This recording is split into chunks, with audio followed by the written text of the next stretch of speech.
Le kiosque. Thomas Soto. Le kiosque d'Europe 1 et toutes ses plumes, les régions avec Marion Calais, l'international avec Jean-Philippe Ballas, la une de l'écho, ce sera avec Axel de Tarlet et Eva Rock viendra nous faire partager son coup de cœur télé pour ce soir. C'est une nouvelle version de Bienvenue chez les Ch'tis. Bonjour à tous. Bonjour Thomas.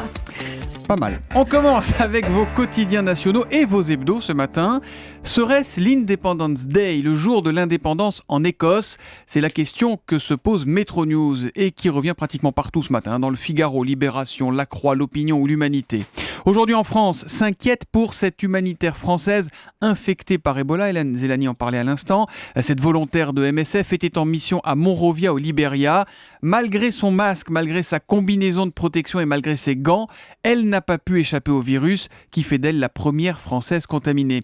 Le quotidien qui par ailleurs nous raconte que l'hôpital public veut en finir avec le carcan des 35 heures. C'est la Fédération hospitalière de France qui réclame davantage de souplesse et son président explique: aujourd'hui, on commence par gérer le temps de travail des personnels et ensuite seulement on organise la prise en charge des patients. Et puis, il y a le retour qui n'en finit plus de Nicolas Sarkozy. C'est déjà une réalité en une de vos hebdomadaires. L'Express se demande si c'est le même, avec en photo deux Sarko superposés. Il y a un cliché qui date de 2007, l'autre de 2014. Et finalement, la seule différence visible entre ces deux photos, c'est cette barbe de 3 jours que l'ex-président arbore ces temps-ci. Le Point titre « C'est plus fort que lui » quand Marianne s'amuse de la mise en scène sarkozyste et ça donne Sarko 2. Le retour.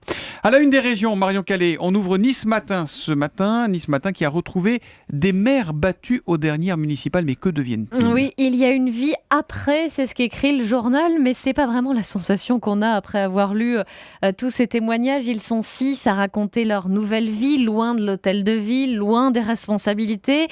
Il y a là Jacques Politi, battu hier, qui raconte le choc de l'agenda vide du jour au lendemain. Il a la sensation mitigée du bonheur d'avoir enfin du temps, mais de laisser une œuvre inachevée. Et c'est vrai qu'il y a c'est le moment où on dit oui, non mais j'ai des projets, j'ai des choses à faire. Exactement, il y a quand même un sentiment d'amertume. Par exemple, Sabine Vachal de La Motte, qui a été battue, raconte qu'elle a été déçue par des gens que j'ai beaucoup aidés et qui ont retourné leur veste sans état d'âme.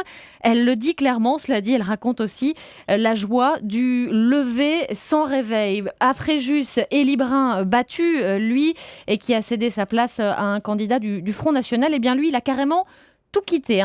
Il a quitté son siège de conseiller municipal de l'opposition. Il a quitté aussi son siège de conseiller général à la suite d'une condamnation. Et en l'occurrence, il assure que la politique n'est pas une drogue, qu'il va profiter de la vie désormais. Prendre le pouls du vrai pays. C'est exactement, prendre le pouls du vrai pays. Cela dit, il y en a d'autres qui carrément assurent qu'ils sont déjà engagés pour la suite. Jean-Louis Alena, par exemple, à Carcès, raconte ainsi qu'il a prévu déjà de s'engager pour la suite. Il y avait un ancien ministre qui avait eu cette très belle formule. Il avait dit: ne plus être ministre, c'est s'apercevoir qu'une voiture ne démarre pas quand on s'assoit à l'arrière. La presse internationale avec Jean-Philippe Ballas ce matin. Jean-Philippe, on va au Kenya. C'était il y a un an, le massacre de Westgate. 67 morts dans un centre commercial de Nairobi, attaqué à l'époque par un commando islamiste. On se souvient tous évidemment de ces images vidéo, les caméras de surveillance qui avaient filmé cette tragédie interminable. Il faut se souvenir, ça avait duré 4 jours. Elle avait commencé le 21 septembre 2013, cette fusillade. Évidemment, la presse de Nairobi revient largement sur ce drame national. Il va y avoir beaucoup de cérémonies dans les prochains jours. On va voir également les survivants de ce drame. J'ai retenu pour vous un témoignage que j'ai lu dans le Standard de Nairobi qui vous replonge en pleine terreur. Il s'appelle Francis, il a 24 ans. Il travaillait au rayon jouets d'un magasin du centre commercial. Il dit avoir vu mourir sous ses yeux des hommes, des enfants. Blessé lui-même, il raconte sa panique quand l'un des membres du commando s'approche de lui. Francis est couché dans l'une des allées du magasin au milieu des cadavres. Il ne bouge plus, il fait le mort. Le terroriste va lui donner des coups de pied, comme pour vérifier qu'il l'a bien abattu. Puis il va s'éloigner. Francis se souvient alors avoir prié. Il a dit à Dieu: si mon heure est venue, tu me laisses venir à toi, sinon tu me sors d'ici. A priori, il a été entendu. Il a été entendu, il a pu se sauver. Le commando des Chebab était composé de 4 hommes. Ils seront tous tués pendant l'assaut de la police. Aujourd'hui, Francis, de son côté, essaie de se reconstruire. Il boite toujours. Il dit ne plus faire de cauchemars. Il dit vouloir regarder devant.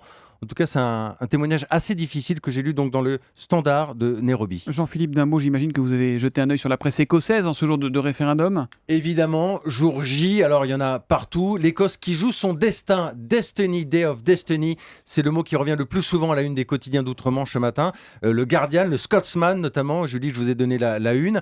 Certains prennent position. Écosse ne nous laisse pas comme ça, c'est ce que titre le Daily Mirror. Il y a aussi cette jolie une page blanche du Scottish Sun, Yes or No, oui ou non, une nouvelle histoire, une nouvelle page qui s'ouvre aujourd'hui pour l'Écosse. Vous votez oui ou vous votez non à l'indépendance? Vaste sujet, hein. Votez non, Axel de Tarlet. Bah oui, il faut que la Grande-Bretagne reste la Grande-Bretagne, pas la petite Bretagne. C'est son petit côté conservateur, Axel. Bretagne, ça. elle est chez nous. Et bien justement, je viens vers vous, Axel de Tarlet. On va parler des frais bancaires avec vous.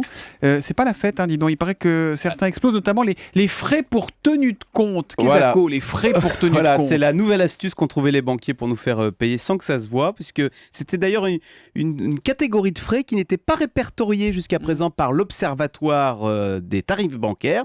Sauf que du coup, elle s'est attelée cette année à bien répertorier cette nouvelle façon de nous faire payer qui s'appelle les frais pour tenue de compte. Eh bien, c'est tout bête. Vous êtes client chez un banquier, et ben il vous fait payer le fait d'être client, le fait d'avoir un compte. C'est hallucinant. C'est pour ça que ça passait au travers, puisqu'on a, donc ils font payer et ils le font payer de plus en plus, puisque sur les 123 banques étudiées, il y en a maintenant 76 qui pratiquent ces frais pour tenue de compte, et ça augmente chaque année. En 2014, ça a encore augmenté de 15%. Alors la moyenne, sachant qu'il y en a un tiers qui ne font pas payer de frais pour tenue de compte. Lesquels? Vous n'avez pas les noms là? Non, on n'a pas les noms. C'est très frustrant. J'ai le rapport, mais il n'y a pas les noms.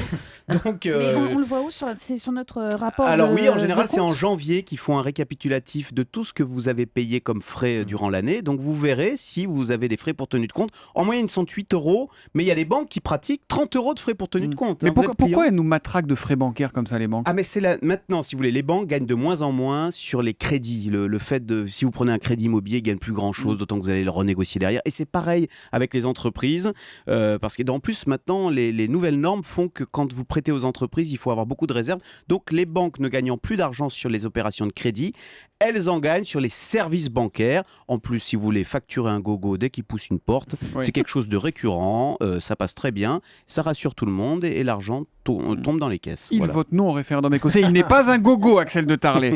Eva Rock, on va regarder la télé ce soir plutôt, à 20h50 sur Arte. Qu'est-ce que c'est que ce petit quinquin? C'est un ovni. Pourtant, j'en regarde des programmes télé, mais là, je vous avoue, je n'ai jamais vu ça. Alors, pour faire simple, c'est une comédie policière. L'histoire de Quinquin, c'est un petit garçon qui fait 400 coups dans un village qui est situé près de Boulogne-sur-Mer. Et en fait, ce village va se réveiller un matin avec une macabre découverte, le corps d'une femme dépecée et qui a été mis dans le corps d'une vache. C'est joyeux. Voilà, donc a priori, on ne sait pas pourquoi une vache. Scénario. Une vache en plus dans un blocos, on ne sait pas comment elle est arrivée là. C'est normal. Hein. Et alors, sous l'œil de Quinquin et de ses copains, il y a un commandant qui s'appelle le commandant Van der Weyden, qui est, son surnom c'est Brouillard, tellement il n'a pas l'esprit clair, et son lieutenant qui est carpentier, qui adore faire des freins à main dans les cours des fermes, qui débarque pour enquêter et trouver d'où viennent ça. On comprend rien, c'est normal. On comprend rien, c'est surréaliste. Vous allez entendre, on les retrouve devant la vache en question, où on a découvert le corps de la femme, et voilà ce que ça donne. Découpé en morceaux et fourré dans le cul de cette bête. C'est délicat. Dans la vache, mon commandant. Et où, là? La bête humaine, c'est du zoo, là, mon commandant. C'est du zoo, là. On n'est pas là pour philosopher, Carpentier. C'est tout comme ça. Alors, il y a parfois oui, c'est en ch'ti. Alors parfois l'accent est très difficile à comprendre. Il s'est pas sous-titré exprès. C'est du Peter Sellers mélangé avec du Monty Python, des personnages à la Groland, des chiens. C'est extraordinaire. Les interprètes ne sont pas des acteurs, ce sont les gens du patelin en question. Vous allez voir, c'est une douce folie. Franchement, je vous le recommande 1000 fois. C'est un petit côté striptease, non? Ça rappelle un peu striptease de France 3 à l'époque. Vous avez entendu la musique, c'est pour ça. 20h50 s'appelle Petit Quinquin sur Arte. Et si vous n'aimez pas, sachez que c'était recommandé par Eva Rock. Rideau sur le kiosque.